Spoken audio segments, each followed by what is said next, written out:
Good morning. It's so wonderful that we can come together here at Radiant Church on this glorious Sunday morning. If this is your first time here with us, I'd like to extend a very warm welcome. We're excited to have you as part of this community here today. Now, here's the question of the day. How do you respond when someone hurts or someone insults you? Well, if you're like most of us, your response would be to hurt or insult them back. That's the most common response. But is that always the best response? Now, Jesus tells us that we should resist our urge, we should resist our urge to seek or to wreak vengeance on someone who hurts us or insults us. But like most things that Jesus teaches, and this is the same way, it falls under the category of easier said than done. Now, I've noticed that on social media that there are a lot of people with various opinions that they are not afraid to share. I have witnessed many of heated discussions where I was tempted to share my opinion as well. And in the past, I have done that on a few occasions, trying to be nice, trying to be less controversial, but like everyone else, I would be attacked for sharing for sharing what, my opinion. And I was also tempted to be dragged in further. Now, I usually resisted being dragged in further and regretted weighing in the first place when those things happen. Now, recently, I have a Facebook ad running for the church. And I didn't realize at the time that I created it that people are able to comment on this ad. Now, for the most part, it's just basically a few people asking where the church is located. But there are a few that want to start a debate. Now, at first, it seemed harmless enough. I would respond to the people asking questions about the church. But this is an ad. It's not a forum for debate. One night I came to that very conclusion when someone made a long comment as a question about judgment, totally taking the text in the ad out of context. And as I was tempted to weigh in on this question, I came to the realization, once again, that this is not a forum for debate. It's an ad inviting people to come to church. It's just that plain and simple. And at that point, what I decided to do was I decided to hide and eliminate any question or comments on this ad that are designated to start an argument. Then, out of nowhere, there is this person who starts leaving derogatory comments about the church in general, not Radiant Church per se, but the church in general. This person obviously has had a bad experience with church in the past. Not Radiant Church, because I have never met this person. But the temptation to get into it with this person is very strong. But I realize that, once again, this is an ad inviting people to church and not a forum for debate.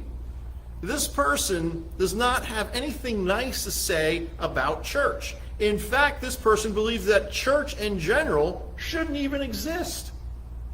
This person's comments are not nice at all. They are vicious, and they're even bordering on evil. And it is at times when I see comments like that, I have to remember the words of Jesus. The words of Jesus that we are going to be looking at in a few moments. And I have to resist the temptation to respond to these kind of comments. Now, I will say this. If you have a legitimate question about faith and the church, by all means, feel free to either come here and ask them, or I would be willing to meet personally with anyone who is exploring faith, anyone who has legitimate questions about God and Christianity. If you have any questions like this, please feel free to come here on a Sunday morning or contact a church and set up an appointment to meet. I would love to answer any questions that you may have, but I will not be dragged into an endless argument on social media. Jesus tells us that no matter what we are faced with, that we are to respond with love. And that is what we're going to be looking at today. Now, today we are concluding our series titled Be the Difference. With this series, we've been talking about how God has called us all to action. Now, we know that God has called us to action when we see all the negativity in the world around us and we wish that things would change.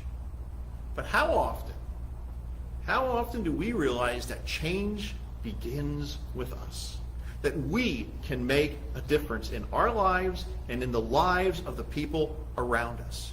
We can be a friend to the one who is isolated. We can help the person in need. By loving others and extending God's love to them, we will make a big change in the world. Because this is what Jesus has called us to do. Jesus is calling us to make a difference in the world by making a difference in the lives of one person at a time. So we began this series by looking at how Jesus instructs us to not hold back, and he referred to us as the light of the world and encouraged us to let our light shine brightly in the world around us. Jesus empowers us to go out and be the difference in the life of another person. We then looked at how we need to be gentle with those who have done wrong. That we can be the difference in their life by gently correcting them and not condemning them. We also looked at how what you do not only makes a difference in the lives of those around you, but it also has eternal ramifications as well. Jesus tells us that when we give to others in need, it is the same as giving to him. Whatever we do for the least of those around us, we are also doing for Jesus. And Jesus remembers everything that we did or that we didn't do for him. Jesus encourages us to be the difference in the life of those around us. And we will be the difference in our own lives as well. We also looked at John the Baptist as he was calling people out and explaining their need for repentance. The people wanted to know what they needed to do to be a part of God's coming kingdom and to escape God's coming wrath and judgment. John told those who asked that they basically needed to be honest and show compassion to others. Last week we looked at Paul's instructions to the Corinthians as he explained God's reasoning for how God sees those who are truly wise, strong, and talented.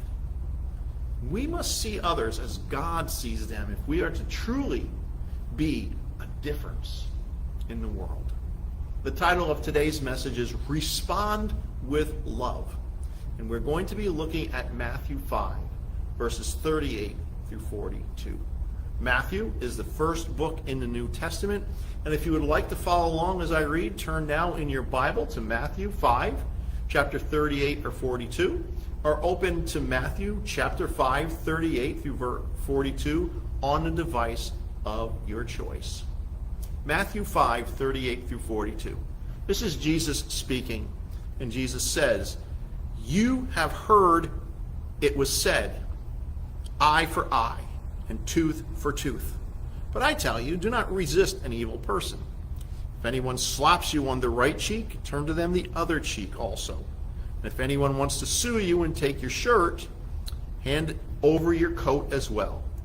If anyone forces you to go 1 mile with them, go 2 with them. Give to the one who asks you, and do not turn away from the one who wants to borrow from you." This is the word of the Lord. This passage is part of what is known as Jesus' Sermon on the Mount. The reason for this is that when Jesus saw the crowds gathering to come and see him, he and his disciples went up on a mountainside, and they sat down, and Jesus began to teach. Now, with these verses, we also get the popular sayings of turn the other cheek and go the extra mile. Those two sayings that I know most of you, if not everyone, has heard those sayings. It's part of our everyday colloquialisms, our everyday genre. They come right from these few verses here in Jesus' Sermon on the Mount. Now, throughout this sermon, Jesus is giving a new understanding to things that those who are listening to him have heard throughout their lives. Jesus knows that most of these things are being taken out of context and misapplied, and Jesus wants to correct that and give them a new way to look at what they already have heard. But Jesus also wants to expand on those teachings. Jesus wants his followers to act and react from a position of love and not by the letter of the law. Jesus is getting to the heart of the law, the intent of the law as God intended it. Jesus begins this portion of his message saying, "You have heard it said, an eye for an eye and a tooth for a tooth." Now, this is a saying that goes back thousands of years, even thousands of years from Jesus' time. And these words are also in the scripture of the Old Testament law. Now, prior to this, Jesus said that he didn't come to abolish the law. He said this, just prior in his Sermon on the Mount, just prior to these verses. He said that he didn't come to abolish the law, but he came to fulfill it. So he isn't changing the law. He's giving us a deeper meaning to these words that everyone has already heard. And what's interesting with this saying, an eye for an eye, and why it is part of the law is because God's intent was actually to limit vengeance. See, from earlier times, vengeance was just a part of life. If one person of a tribe was wounded by a person from another tribe, the result was vengeance by the entire tribe against the other tribe. Minor insults under this system could result in a full-blown war, and a full-blown and long-lasting war between tribes. It was kind of what is known today as a gang mentality, where rival gangs are constantly at war with each other in the streets of our cities. There is an interesting comment in the movie The Godfather, where a young Michael Corleone is visiting his father's hometown in Sicily. Michael asks the men guarding him where all the men of the town are. Their reply is that they are all dead from vendettas. God knows where vengeance will eventually lead, and it's not a good place. So he placed things in the law to limit vengeance. God's instruction of an eye for an eye, found in Leviticus 24:17 through 21, was instructed by God. It was instructions by God for the judges of Israel to use as a method of administering fair and equitable criminal justice.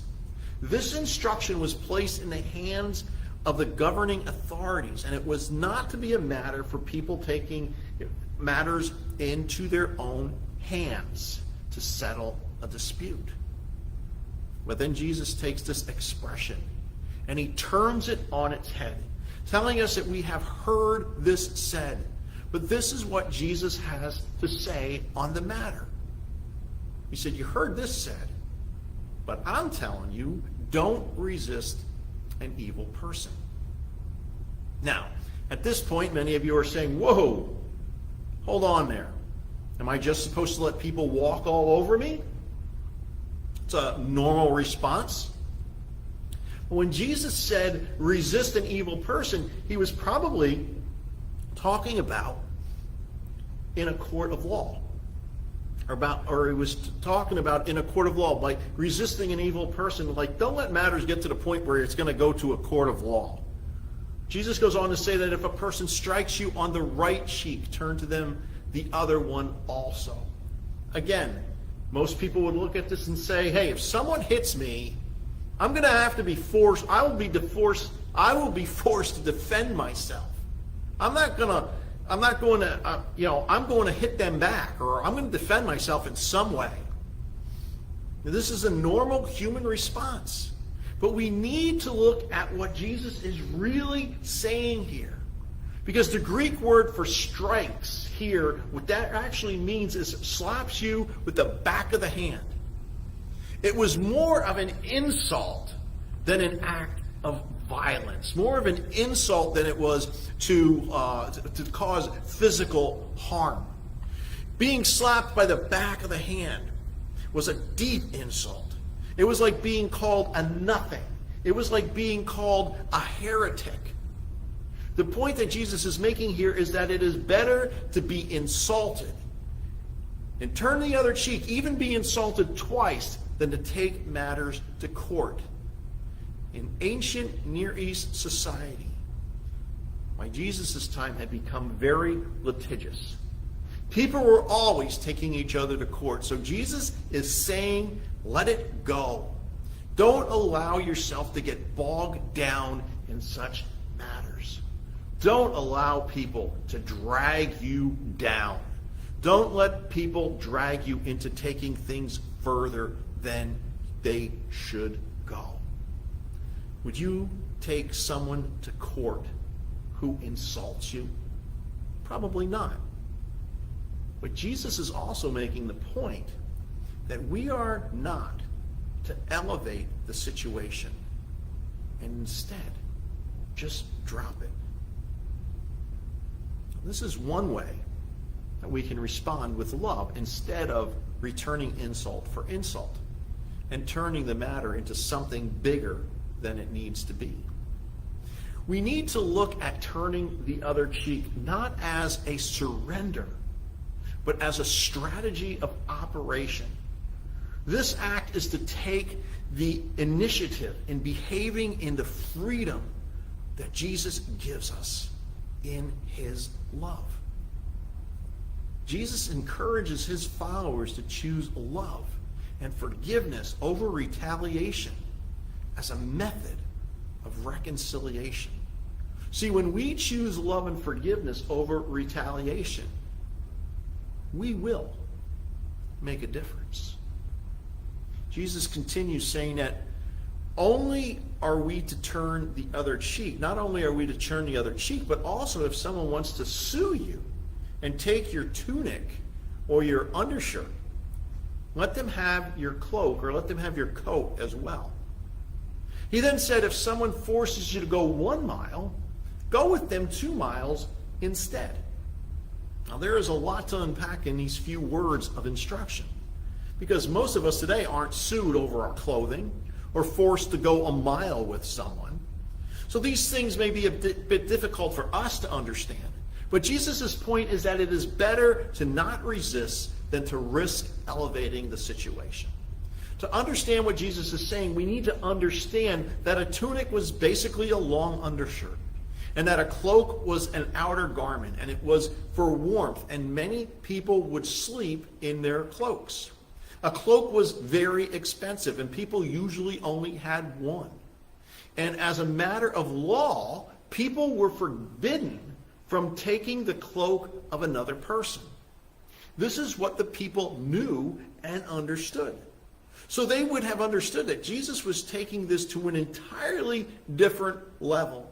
Jesus' point is that it is better to sacrifice and give of yourself than to get bogged down in a legal matter and elevate a situation to where an evil person would like to take it. In these verses, Jesus is forbidding personal retaliation, but he's not forbidding civil justice. He is dealing with how we respond when evil is committed against us personally. So what do you think you would say to an evil person if you are willing to give them something that they know? What do you think it would say to an evil person? if you are willing to give them something that they know they are not legally allowed to take from you.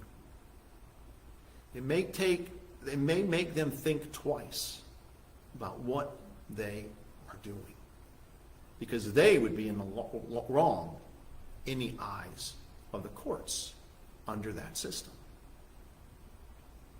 And then Jesus said to go 2 miles with the one who forces you to go 1 mile. See, under first century Roman rule in Judah, a private citizen could be made to carry a Roman soldier's load, like his pack, whatever they needed to carry with them. Roman law permitted the soldier to request no more than 1 mile from a person, which at the time was measured at about 1,000 paces. No one wants to be forced to do something against their will. This was not something that the people of Judah wanted to do. But you could be put to death in that society for refusing to do something required by law. Jesus is saying, instead of resisting, go an extra mile. Be willing to do more than what is legally required of you. What Jesus is talking about here is forming an entirely different attitude towards the current situation that the people found themselves in. I'm sure that at your job there are things that you are forced to do that you would rather not do. But when you think about it, you probably spend as much or even more energy resisting and arguing than if you just did it without a hassle. You would receive the favor of your superiors, and you won't place your job in jeopardy. You may even gain the reputation as someone who is willing to do whatever it takes to get the job done, instead of the one who is always seen as being difficult and being a problem. Because those who are seen as being difficult, those who are seen as being a problem, they are never going to be the difference. They are never going to make a difference in the lives of those around them or in the lives of the people on their job. It's just not going to happen. Then Jesus turns to the issue of giving, saying to give to the one who asks and not to turn away from the one who wants to borrow from you. Now, I have a friend that has a different attitude when it comes to people who ask to borrow from him.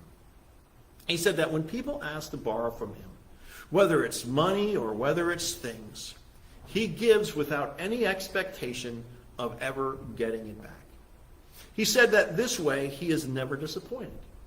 He never has any hard feelings towards those who borrow and don't pay back.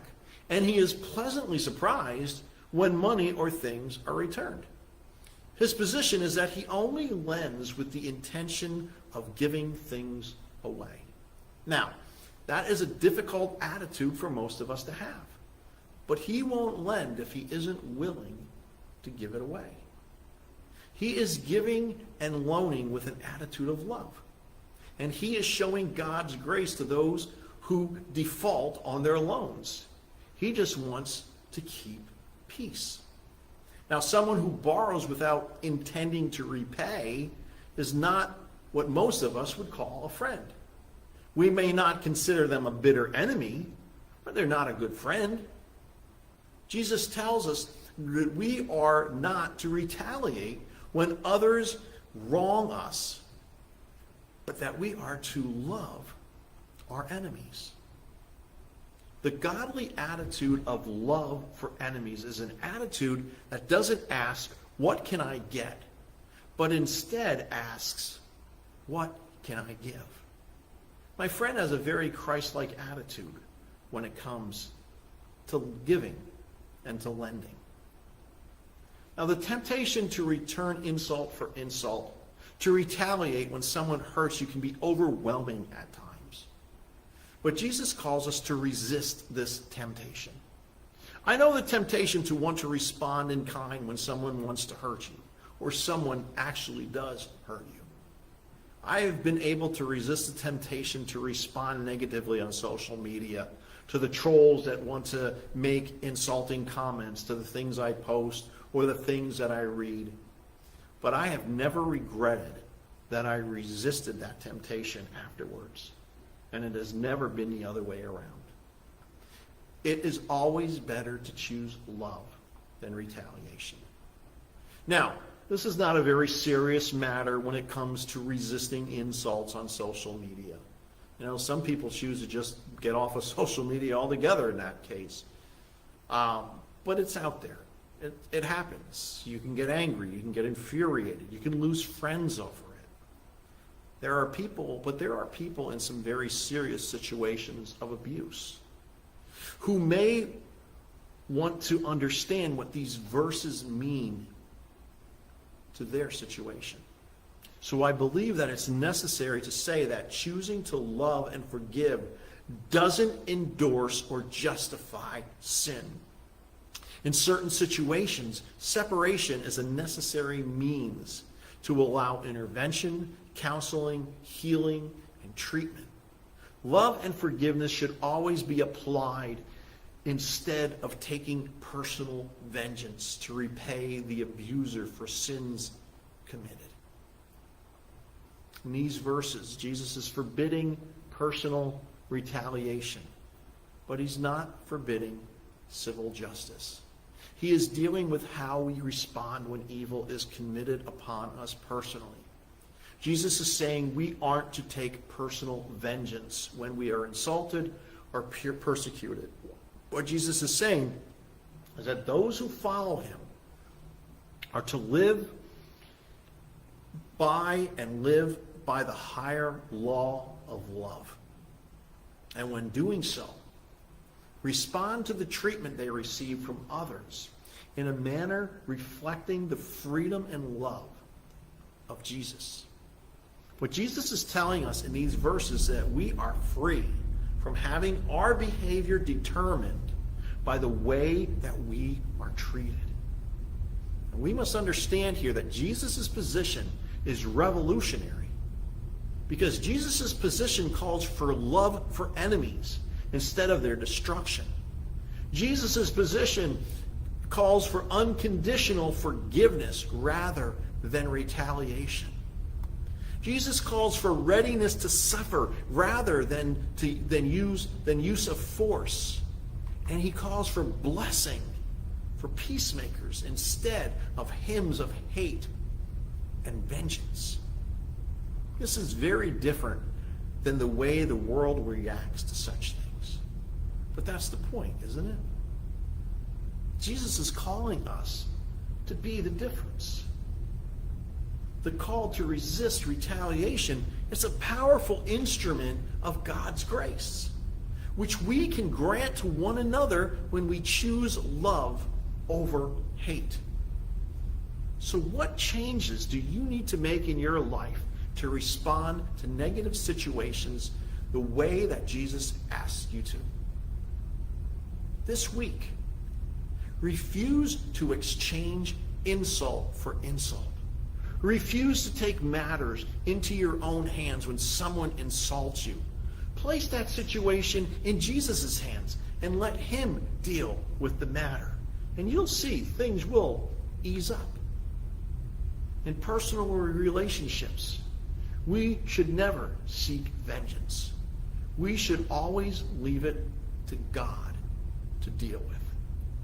So this week, choose to live in the freedom that comes with following the instructions of Jesus. Because even though what Jesus instructs us to do is hard, Jesus only does it for our good. And when we act more like Jesus, we will be different than those around us. We will act differently, we will react differently, and respond differently. When we are different, we are poised to be the difference in the lives of those around us. Jesus calls us to be the difference by responding with love in every situation. Now, that doesn't mean being a doormat like most people would believe. But what it truly means is that we will be living freely as God has intended us to live. When we respond with love, we will reap what we sow, and we will receive love. This is the way God has designed things. We simply need to trust him and take him at his word and follow his instructions. When we respond with love, we will be the difference in the life of others.